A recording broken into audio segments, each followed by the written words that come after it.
and I live with my wife Val in Newport. We have Danny and Lydia living with us, and they've been with us for 3 years now. Right from the start, we wanted to foster siblings if we could.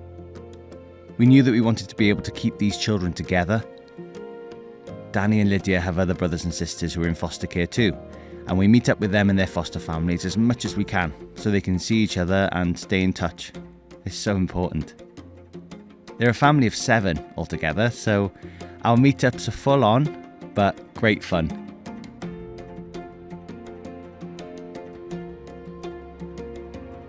I started out as a primary school teacher, so I was around children all the time. We never really thought about having children of our own, just didn't happen. But we always loved spending time with nieces and nephews. We started looking into fostering when I had a young girl in my class who was in foster care. It was a real eye-opener into the experiences of these children, and it triggered something in me. When I spoke to Val, she felt the same way, and we haven't looked back since that first phone call to the fostering team in Newport. Fostering opened a whole new world for us. We spend a lot of our time outdoors with the children. We go surfing, biking, go-karting, and it's great to see them develop the confidence to try new things. We love being able to share our lives and the things that we all enjoy.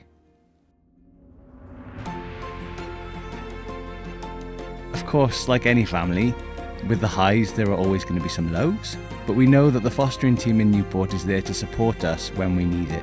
Our social worker gives us the confidence to keep going. It's great to know that we're never truly on our own when it comes to navigating our family. Fostering feels like a community. We're helping children in our local community, but we're also getting to know other foster carers around us. Fostering to me is just special. Being there 24/7 for them, physically and emotionally, and watching them grow into confident young people, well, there's nothing quite like it.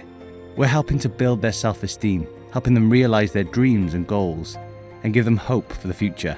When I see the smiles on their faces when they're together, I know this is what we're doing it for.